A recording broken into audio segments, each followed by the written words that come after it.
The sword route is one of the biggest mysteries in all of Deltarune, and I haven't seen anyone pay enough attention to it. Obviously, there are much more mysterious aspects of this game, like this room, the egg room, or roots. However, the sword route is the biggest segment of them all, and it still has some unresolved elements. Today, I would like to take a look at this amazing part of chapter 3 and solve it once and for all. But before that, if you enjoy watching Deltarune videos, I encourage you to subscribe. Any form of support helps me grow on YouTube, so I would be very grateful. Alright, let's begin.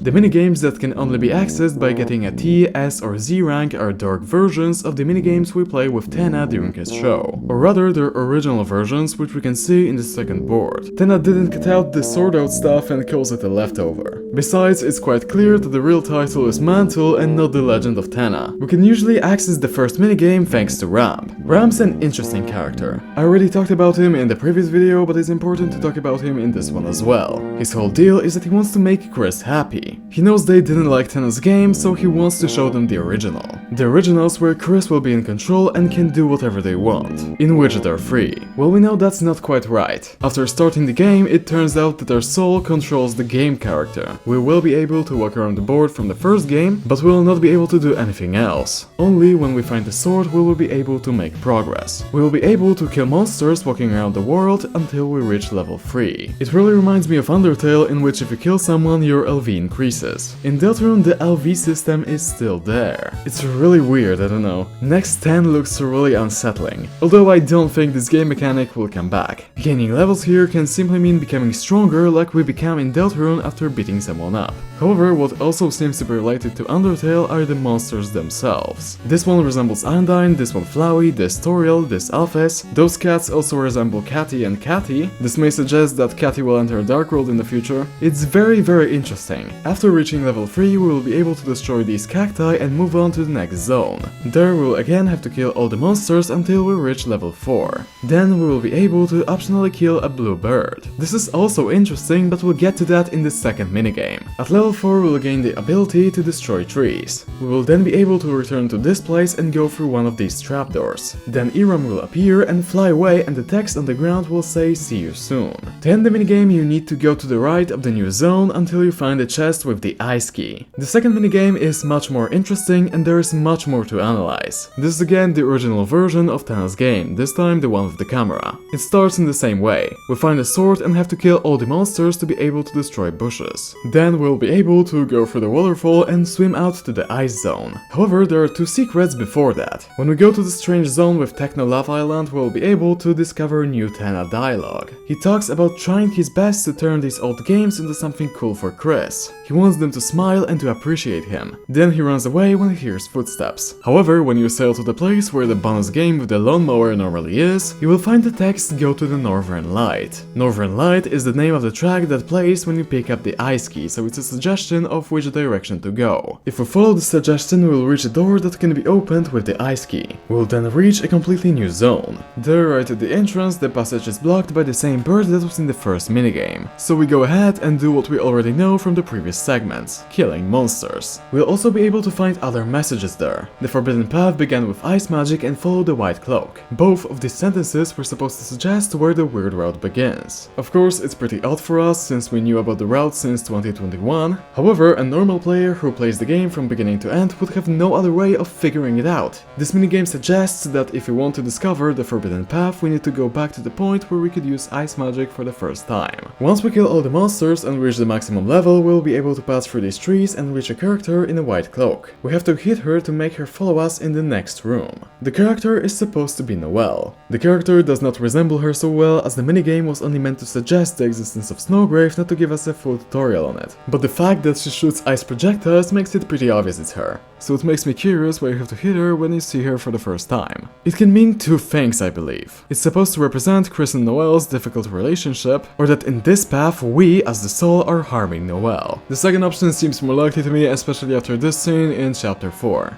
Okay, once we leave with Noelle, we'll have to go through different rooms using her magic. We'll have to go around and freeze various monsters to move on, and we'll have to do the same with Birdly. This is an obvious reference to the most important event of the weird route in chapter 2, freezing Birdly. So this this begs the question, what was the point of killing him in the first minigame? In my opinion, this was supposed to suggest that by controlling Kris we cannot kill Birdie, but by using Noelle we can. It's thanks to her that we can break this game and make our choices matter. This doesn't mean, however, that they will bring a positive result. Alright, past Birdie we have a new section of the minigame. It is a maze of seemingly identical rooms. This is something we may already recognize from Noelle's blog from Spamton Sweepstakes. There she described how she was playing Dragon Blazers and came to a point where she didn't know what to do. She walked through the same rooms over and over again and was unable to progress. It turns out that in order to pass you had to have an additional character with you to show the way. Without them the game softlocked. Noelle, however, randomly walked around, found the exit, and she didn't see anyone ever getting that far. Dragon Blazers in general is very similar to these minigames as well as to Deltarune as a whole. This may be because it is based on the prophecy, but I think there might be more to it. It could be a metaphor for Noelle's character, or a foreshadowing of the upcoming chapters as it was already the case in Spamton Sweepstakes. The similarities are too great, but there is an option that it is simply supposed to suggest the existence of the weird route. In any case, if we follow Noelle while following the text follow the white cloak, we'll reach an interesting door. It seems to be a reference to KRIS'S horned headband they wore when they were little. When we try to open the door, the text "she was used up" will appear. This of course is meant to show how we as the player use Noelle to change the fate of this world. She's nothing more but a tool for us. Later in the darkness someone will speak to us. Most likely ERAM, the main antagonist of these minigames. He will say that we managed to find his hideout but there is nothing here. When we approach the glowing light we'll receive the shelter key. ERAM will be happy about this and he will thank Kris for their hard work.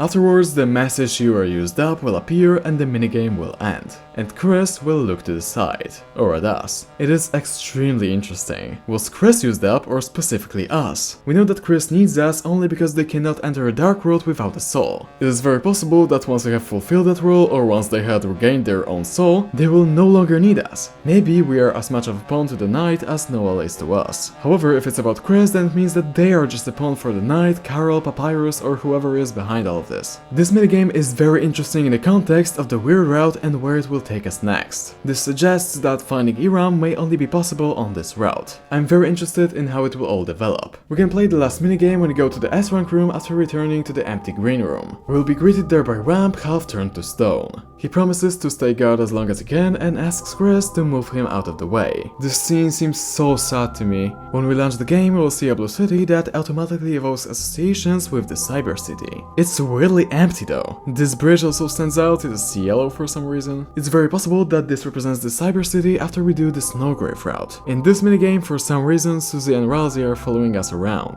In the extra room there is the cactus, which as we established in the previous video is symbolizing Noelle. We're able to find a sword hidden in this minigame without which we cannot proceed further. After we take it, the game makes us do something quite shocking. It makes us kill Ralsei and Susie. That's the only way for us to get a higher level and progress the game. Kris turns away from the screen every time we do this, showing how much they care about their friends. You can interpret this in 4 different ways. At least I came up with that many. First option, during the weird route we will kill Susie and Ralsei. I think that might be the case, but I don't think it would be spoiled in this minigame, and it would probably kind of suck to just kill other characters who might try to oppose us that easily. Another option is the Kris slash theory, and it refers to Kris knocking out Susie and Ralsei after the fight with the knight. I won't lie, I'm not a big fan of this theory, but there clearly may be something to it. In any case, this scene doesn't seem connected to the minigames or the weird route. The last 2 options are the most likely for me. It's a metaphor that by doing the weird route we have to hurt Susie and Ralsei, we need to choose either a friendship with them or a different ending, and the last idea I have is that we simply can't do the weird route with them around. We need to be alone with Noelle. As we move further, we'll reach the same corridor we went through after freezing Birdie. And so at the end we have a manhole that we have to go through. Behind it we have another dungeon where we have to kill monsters. This time it seems like it's themed around fire. It would be interesting if it alluded to the Inferno of Jealousy from chapter 5. One room however will stand out.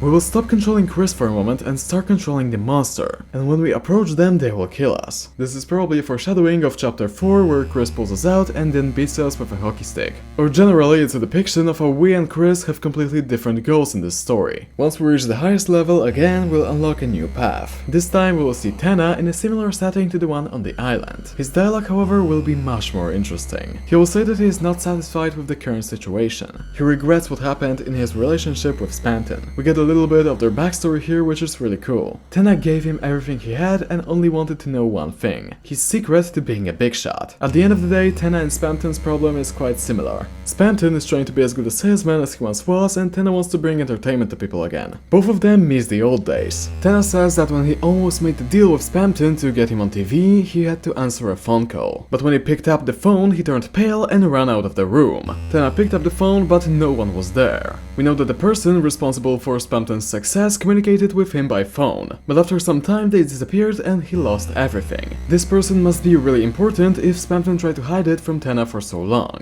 This also coincides with what that one salesman said. He could hear someone on the other end of Spamton's phone, but when he picked it up, all he heard was garbage noise. Because of this fact, many people believe that Gaster is Spamton's secret helper. Some people also think that Friend is behind it. Tenna, wanting to recreate Spamton's success, made up Mike, his very own mysterious invisible helper. However, it wasn't something that made him a big shot. Tenna finally realizes that Kris was listening to him. He says that he did everything as agreed and that he hopes that Kris will not turn him off again. The only way to go further, however, is by killing him. Many people have been wondering what it means. In my opinion, it's a foreshadowing of what will happen. Tenna made a deal with the Knight and the Knight later kills him. Treating it literally doesn't quite fit. It would have to mean that Kris is the Knight, which we know is not true. This may just be symbolism to show Kris that they are no different from the Knight when working with them. Interestingly, after the sword out, Kris hits Tenna really hard. However, this does not happen after this scene, but only after completing the entire minigame, so we'll discuss what it means at the end. Next, we'll go outside the shelter and another incredibly interesting thing will happen. Kris will start taking control and try to prevent us from entering the shelter. As we established earlier, us and Kris have completely different objectives in this story. We see clearly in chapter 4 that Kris is doing everything to prevent us from getting the codes to the bunker. However, when we manage to open the shelter and go inside, the same character as in the previous minigame will speak to us, ERAM. This suggests that we'll face them in the shelter Dark World. Their real version, not just a minigame one. Although it's also possible that it will be a Weird World exclusive boss fight which is supported by getting rid of Susie and Ralsei. Kris also fought Spamton on this path alone. In any case, before the fight even starts, ERAM will speak to us. Kris, oh Kris. It is fun, Kris, playing around like this. That's why you're searching for them, aren't you? The shadow crystals and the shadow mantle that I'm holding. Do you honestly think it'll get you what you want? No, part of you is just enjoying this, isn't it?